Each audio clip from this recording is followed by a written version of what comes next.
This presentation is about physical and chemical barriers. We're also going to be talking about sexually transmitted diseases today. The key questions for this presentation are: how do the physical and chemical defenses of the human body provide protection from pathogens? How are sexually transmitted infections spread? And how can this be reduced or prevented? I want you to look at the two examples: chlamydia, which is caused by a bacteria, and HIV, which is a viral infection. Physical barriers. Our skin is a physical barrier. It is waterproof and doesn't allow microorganisms to enter. Our mucus is very sticky and then captures any microorganisms trying to get into our bodies. This mucus is then swept away by the ciliated epithelial cells that line our lungs. Chemical barriers act to destroy any of the microorganisms trying to get in. Our tears have enzymes in them that break down microorganisms. So does the mucus that we also have in our airways and in our saliva as well. These enzymes are called lysozymes, and lysozymes will break down microorganisms. They cause them to split open and so that they die. Now, ciliated cells and our stomach acid work together in order to prevent the entry of microorganisms into our cells. This is still a physical barrier because our ciliated cells, which are pictured here in the middle, they have hair-like structures which will sweep away the mucus. So if when you breathe in, the mucus is very sticky and it traps anything like bacteria or dust particles or even fungal spores. And then what happens is you don't want it to go into your lungs. So the ciliated epithelial cells will wave, and these waves of movement will cause the mucus to flow upwards into the back of your throat. Once it reaches the back of your throat, then you're going to put it into your stomach. The stomach acid is at pH 2 to 3. pH 2 to 3 is highly acidic and is not suitable for these microorganisms to survive, so they are killed in the stomach acid. Many people think that our stomach acid is there to break down food and provide the necessary pH for our enzymes to work properly, but it also serves a function to destroy any microorganisms which is on the food. Finally, we're going to talk about STIs or STDs. STIs are sexually transmitted infections. STDs are sexually transmitted diseases. These just mean the same thing. These can overcome the natural defenses of the reproductive system, like vaginal fluid and mucus. Both of these contain lysozymes. Remember, they're the enzymes that break down microorganisms. Two examples of STIs are chlamydia and HIV, and both are spread through contact with sexual fluids, either in semen or vaginal fluid, or even blood if there's a cut in the system. Chlamydia is a sexually transmitted infection caused by a bacteria. The symptoms are as follows. Now, these aren't the only symptoms, but these are quite common, and you can find the link quite helpful that I've put above. In women, there's an increase in vaginal discharge caused by an inflamed womb. There are several different ways that the person may experience pain, and unfortunately, bleeding between periods or heavier periods may occur.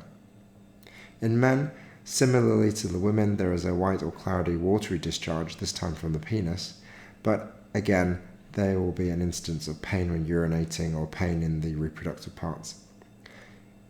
Remember, this is carried in the reproductive fluids, so if you have infected semen or vaginal fluid, if you put it into a cut on opening or into the mucous membranes, that means the soft lining of the reproductive system, then you could transmit these bacteria into the other person.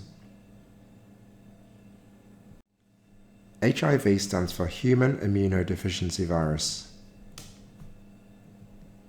This means it attacks our white blood cells and it decreases the number of white blood cells we have in our system. If our white blood cells are depleted, that means we are more susceptible to secondary opportunistic infections. In other words, catching other infections like colds or flu. HIV can be passed on through contact with blood, For example, if you were to share needles, as if you were a drug user, then you could come into contact with HIV through someone else's blood. But this is also a sexually transmitted infection. Chlamydia and HIV can both be passed on during sexual intercourse, but also they can both infect an unborn child while the mother is pregnant. If you remember, a fetus, which means the child, is linked to the placenta, which is an organ that connects the mother's blood and the fetal blood in close proximity. Although the mother's blood and the fetus blood doesn't mix, they are so close that they're designed to exchange substances. So the mother brings food and oxygen, glucose, into the placenta via its blood, and then the fetus takes this by diffusion from the mother's blood to the fetal blood. Okay, and then the fetal blood goes back to the fetus. Similarly, any waste products that the fetus produces, like carbon dioxide, that gets taken in its blood to the placenta, and then the placental blood, which will take away any of the waste products back into the mother's blood. So substances can be exchanged in the placenta between the mother and the child.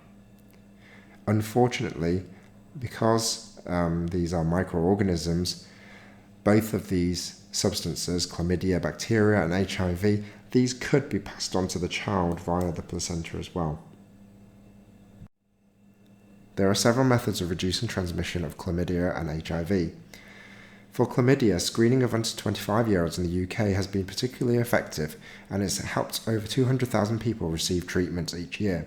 The reason why screening of under 25-year-olds is a good idea is because under 25-year-olds tend to be the most sexually active and so are more likely to transmit the disease.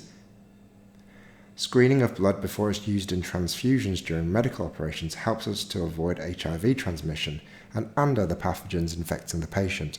If you're carrying something in your blood and you donate blood to another person, that blood will be checked and screened to make sure it's suitable and pathogen-free before it's transfused into the other patient's body. Finally, to avoid sexually transmitted infections, one of the ways is to use an artificial barrier like a condom, because it avoids the direct contact of fluids during intercourse. One of the advantages of condoms as being a contraceptive is that not only does it prevent pregnancy, but it also can help to prevent the transmission of sexually transmitted infections, which the hormonal methods of contraception don't provide. So in summary, how do the physical and chemical defenses of the human body provide protection from pathogens? Well, we've mentioned skin, our mucus, our tears, and our stomach acid. You have to understand that skin is physical, mucus is both physical and chemical, and our tears contain chemical, and the stomach acid is also chemical as well. The key word we have to note here is the word lysozymes, and lysozymes is the enzyme, which is our chemical defense found in both your mucus, tears. How are sexually transmitted infections spread? Through intercourse and direct contact of bodily fluids, semen, vaginal fluid, and blood. And how can this be reduced or prevented? Well, that's in terms of chlamydia, screening people under 25-year-olds, the use of condoms, and HIV is screening blood before transfusions, and also during sex to use a condom as well.